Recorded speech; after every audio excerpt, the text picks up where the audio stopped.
पहले रिव्यू से फर्क पड़ता था। शुरुआती दिनों में बहुत चाव से पढ़ता था। बाद में मेरे ही कुछ फिल्मों के एक दो रिव्यू खराब पढ़ने को मिले तो मुझे लगा कि अच्छा यार ये इम्पोर्टेंट नहीं है कि छोड़ दो पढ़ना। दुनिया का हर एक्टर मेथड एक्टर है। जिसका मेथड खराब है वो खराब एक्टिंग करता है, जिसका मेथड अच्छा है वो ठीक ठाक कर लेता है। मैं सिर्फ परिश्रम से पाना चाहता हूँ, जुगाड़ से कुछ भी नहीं। हाँ, जुगाड़ से मच्छरदानी की वो रस्सी टूट कहाँ बांधना है तो फिर वो दरवाजा मिले तो कवर्ड थोड़ा खिसका लिया तो क्या हाँ करके कि मच्छरदानी बंद जाए, बांधने के लिए जुगाड़ किया है बस। बहुत सारे एक्टर्स खुद को टीवी पे देखना या खुद के प्रोजेक्ट्स फिल्म वगैरह देखते नहीं। सीन बढ़ा के देख लेता हूँ, जिस सीन में मैं हूँ खाली वही, वो इसलिए कि एक्टिंग कैसी हुई है या इसमें क्या क्या कमियां रह गई है तो उस देखता हूँ। एफिडेविट करते थे, नोटरी वाले वकील थे, मर्डर का केस करने लगे। मैं हेंचमैन का रोल करता था, एक सीन दो सीन करता था, वहाँ से लीडर तक करने लगा। तो सिमिलरिटी तो बहुत है। ये भी बिहार से आए हैं, मैं भी बिहार से आया हूँ। सेंस ऑफ ह्यूमर, सटायर इनका भी बढ़िया है, मेरा भी ठीक ही है। तो काफ़ी है, समानताएं बहुत हैं। अंतर ये इतना ही है कि वो जुगाड़ू है, मैं जुगाड़ू नहीं हूँ। ना बहुत सारे टेक्स देना कोई गलत बात नहीं है। बिल्कुल नहीं है। हाँ, बिल्कुल नहीं। ऐसा कई बार होता है कि मेरे साथ बहुत बार ऐसा हुआ है कि कभी बूम, कभी फोकस, कभी बहुत सारे एलिमेंट्स होते हैं। It's a very technical job at the end of the day. Hello, hi, आदाब, नमस्कार, सत श्री अकाल। आप देखना शुरू कर चुके हैं गलाटा इंडिया और मेरा नाम है विनाश पाल। अक्सर हिंदी सिनेमा में जब प्रोजेक्ट्स की सीरीज आती है तब ये देखने को मिलता है कि जैसे जैसे सीजन्स आगे बढ़ते हैं वो थोड़े से फीके होते जाते हैं। लेकिन इस बीच एक ऐसा डार्क हॉर्स भी है जो हर बार जब भी आता है हमें बांध लेता है, और इस बार वो चौथे सीजन के साथ आ रहा है। मैं बात कर रहा हूं क्रिमिनल जस्टिस सीजन 4 की। हवाई बात नहीं कर रहा हूं, मैं शुरुआती एपिसोड्स देख चुका हूं तभी बात कर रहा हूं। मेरे साथ हैं उसके स्टार कास्ट, मेरे साथ है पंकज जी एंड श्वेता। स्वागत है आप दोनों का। Thank you. आप दोनों से सबसे पहले जानना चाहूंगा, पंकज सर आपसे स्टार्ट करूंगा, कितना मुश्किल होता है जब कोई कैरेक्टर जो एक लंबे वक्त से चला आ रहा है, गैप हुआ, ब्रेक हुआ, दूसरा प्रोजेक्ट किया, जब वापस उसमें आते हो, ना सिर्फ फिजिकली बल्कि मेंटली खुद को उस स्टेट में ढालना? नहीं, उतना मुश्किल नहीं होता है क्योंकि हमारा ही बनाया हुआ किरदार है और मैं इसके रग रग से वाकिफ हूँ। हाँ, गैप हो जाता है तो लगता है देख लो एक बार, तो कुछ सीन्स पिछले सीजन के निकाल के देख लिया कि कैसा था बिहेवियर, और बस हो गया, उतना ही काफ़ी है। बाकी माधव मिश्रा में उतनी चुनौती, कठिनाई नहीं होती। खुद के प्रोजेक्ट्स देखते हो आप? बहुत सारे एक्टर्स खुद को टीवी पे देखना या खुद के प्रोजेक्ट्स फिल्म वगैरह देखते नहीं। सीन बढ़ा के देख लेता हूँ, जिस सीन में मैं हूँ खाली वही, वो इसलिए कि एक्टिंग कैसी हुई है या इसमें क्या क्या कमियां रह गई हैं तो उस देखता हूँ। आपके लिए मेरी दूसरा सीजन है क्रिमिनल जस्टिस के साथ, और जैसा सर ने कहा कि कैरेक्टर्स तो हम ही ने बनाए हैं, है तो स्क्रिप्ट, डायलॉग, सीन, केस, सब कुछ ऑब्वियसली क्रिएटिव टीम, राइटर्स ने मिलके वो ऑलरेडी हमारे लिए तैयार किया ही हुआ है। मेरी एक आदत है बैक स्टोरी लिखने की, जो मैंने सीज़न 3 पे कैरेक्टर बैक स्टोरी लिखा था। सीज़न 4 से पहले 3 और 4 के बीच में लिखा क्या फील किया होगा या कैसे केसेस लड़े होंगे, उसके विन्स या डिसअपॉइंटमेंट्स क्या रहे होंगे, उसका मैंने एक डेढ़ पेज का एक just to understand her state of mind लिखा था।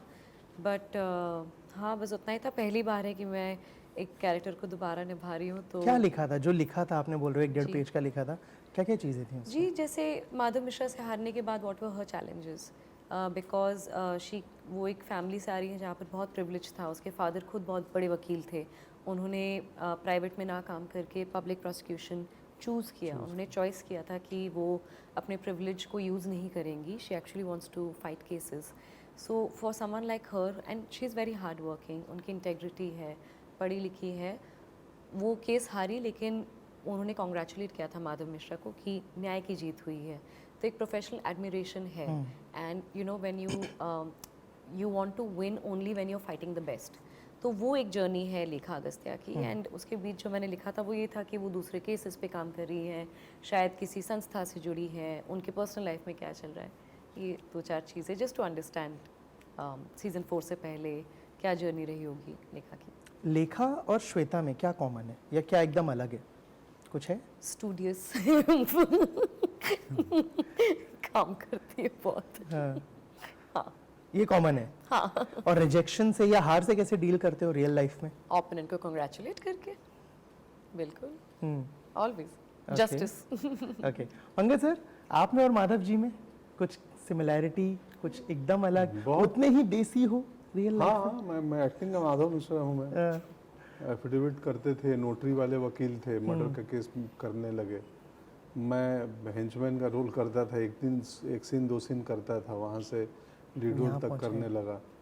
तो सिमिलरिटी तो बहुत है, ये भी बिहार से आए हैं, मैं भी बिहार से आया हूँ। सेंस ऑफ ह्यूमर, सटायर इनका भी बढ़िया है, मेरा भी ठीक ही है। तो काफ़ी है, समानताएं बहुत हैं।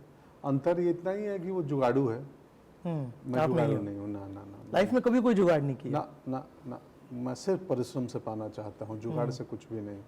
हाँ, जुगाड़ से मच्छरदानी की वो रस्सी टूट कहाँ बांधना है, तो फिर वो कील ना मिले तो खिड़की, कवर थोड़ा कील ना खिसका मिले लिया, तो क्या, हाँ। हाँ करके कि मच्छरदानी बंध का वो जाए। बांधने के लिए जुगाड़ किया है बस। उसके सिवाय लाइफ में ग्रो करने के लिए जुगाड़ नहीं किया है।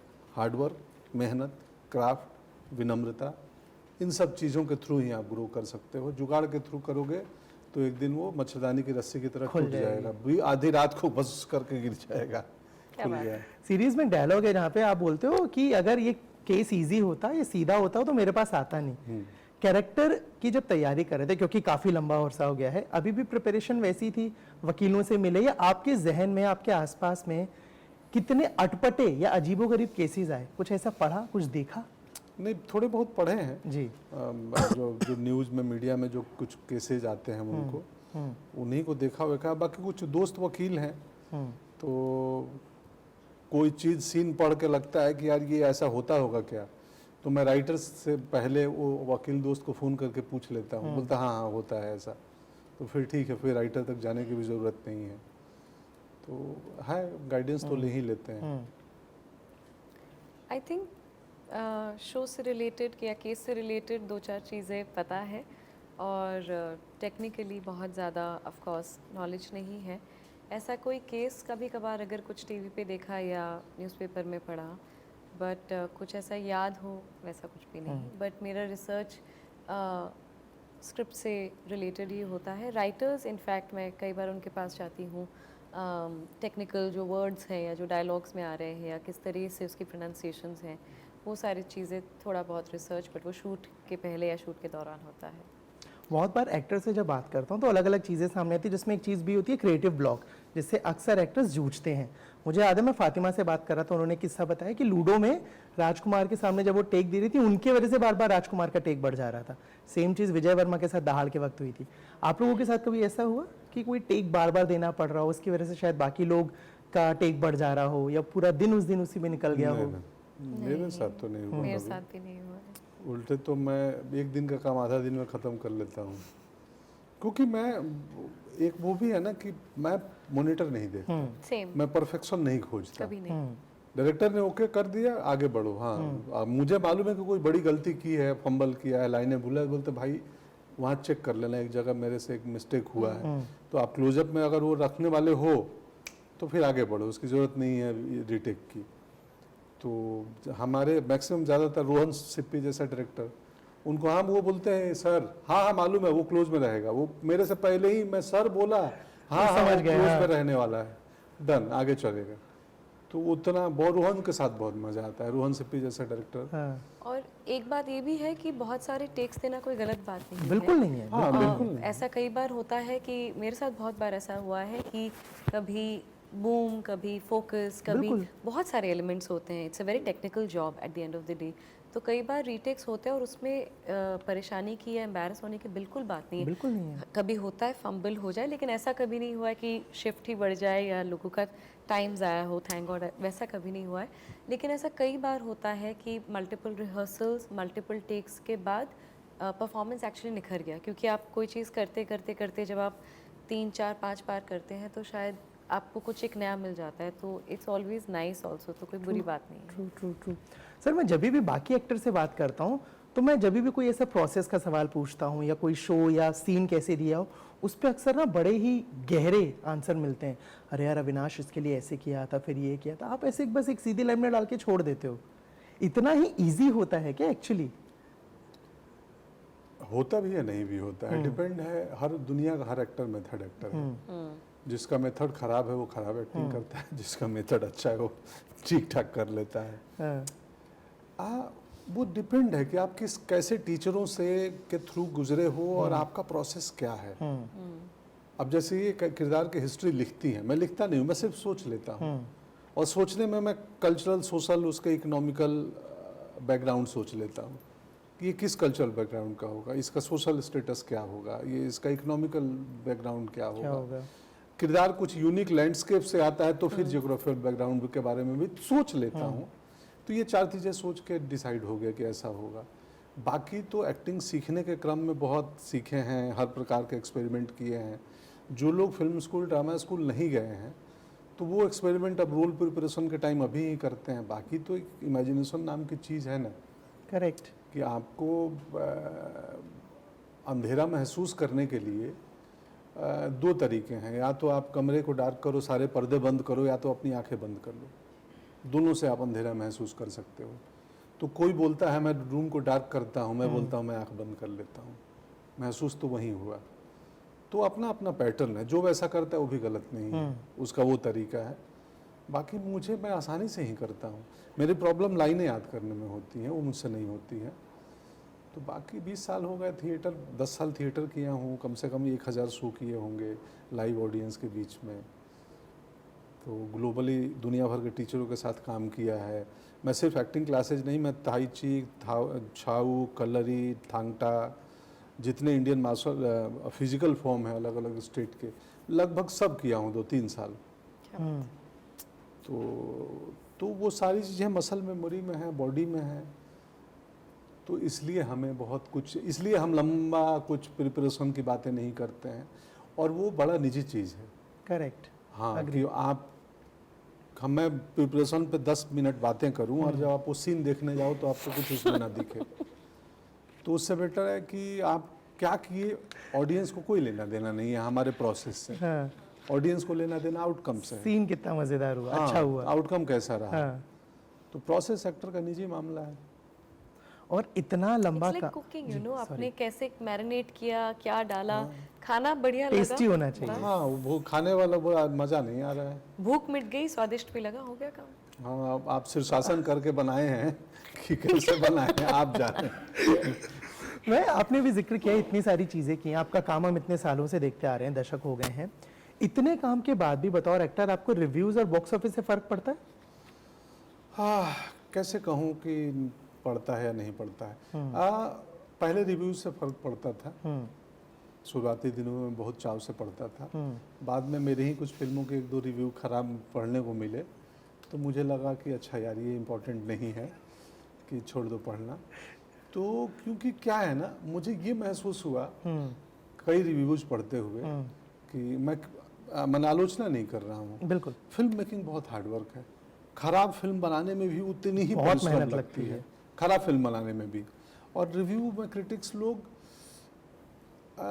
आलोचना से ज़्यादा निंदा करने लगते हैं। 2 शब्द है, क्रिटिसाइज करना और निंदा करना को पता नहीं क्या बोलेंगे अंग्रेजी में। हाँ, कंप्लेन करना कि ये रबिश है, या कुछ ऐसे ऐसे शब्दों को मैंने 2-4 बार पढ़ा। मुझे लगा कि यार ये नहीं लिखना चाहिए, कि वो बेचारा फिल्म मेकर भी डिस्करेज हो जाएगा। करेक्ट। तो मुझे अब मैं नहीं पढ़ता हूँ रिव्यू, और ये इम्पोर्टेंट नहीं है। ख़राब रिव्यू वाली फिल्में बहुत चल जाती हैं और बहुत शानदार रिव्यू वाली फिल्में कमाई नहीं करती हैं।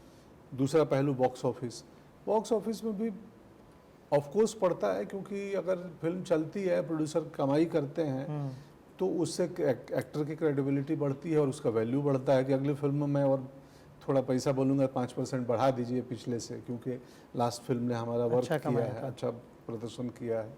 बावजूद उसके